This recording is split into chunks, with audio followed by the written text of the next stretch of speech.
Okay, hello, it's 1 a.m. We're going to do one more update on this storm because the power outage number has jumped once again. You see, it jumped right on the screen there. It keeps going up. It's now over 15,000 people without power, and it's because the winds have picked up again and caused a lot more power outages. And you can see there's just loads all over the place. Can't go through them all, but they're all over the place. We have a lot of them on the North Shore. This area seems to be impacted quite a bit here. Locust Valley, Cove Neck, uh, outages. Looks like there's some outages in Westbury. We have a power outage in East Meadow. South Shore doesn't look like it's being hit too bad, but there's still a power outage in Island Park, and maybe some small ones in Long Beach that I'm not going to bother with looking at. But I think the larger ones are on the east end. So as the storm kind of slammed the east end, we still have this outage in Bayshore that's going on now. 559 customers. All right, we have another large outage here. It looks like here in Huntington, 1,251. More large outages in Smithtown. There's one in Stony Brook. This one is over 546 customers. We have another outage here in Sayville. Looks like an outage in Sayville, 386 customers. We'll work our way to the east end. Probably still have that outage going on in Manaville. No, that's been resolved. Let's see what we got going on the east end, because there's probably more outages on the east end. It's just spread all over the place. There's an outage in Napiog. Looks like there's an outage in Montauk. There's an outage in East Hampton. Small one. Those are small ones. There's just a lot of widespread power outages here. There's more over here in Comac, in Hauppauge.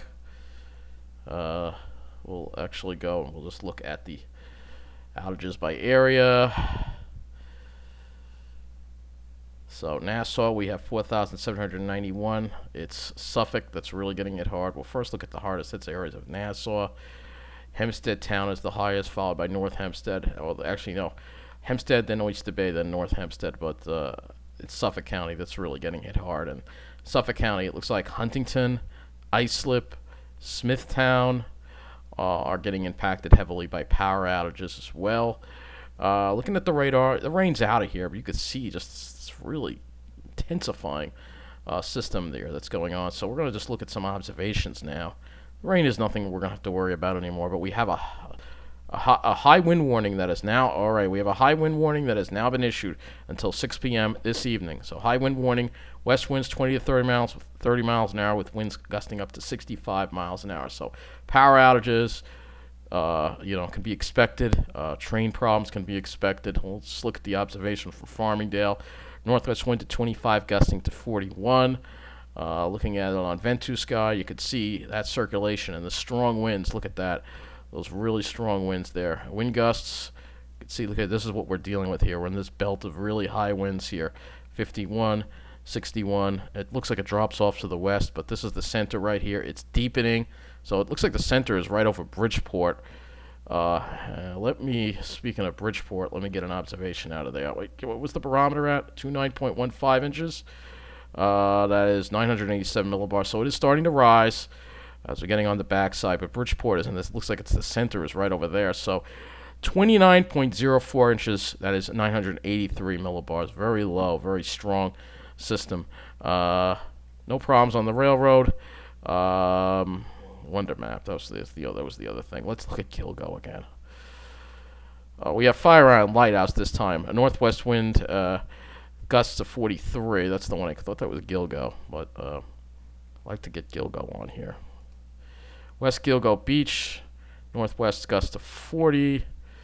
So very gusty winds out there. Very strong winds out there. There's going to be a lot more power outages as the night goes on into tomorrow. So we'll just be prepared for that. And if you're riding the Long Island Railroad, no problems right now. They're working to fix that pole that the services were stored in the Ronkonkoma line. But Again, I'm telling you, be prepared for problems tomorrow. So that does, or should I say later today, because now it's the next day. It's 1 a.m. after 1 a.m. So that does conclude this storm update. Thank you for watching. Take care, and be careful if you have to travel out there.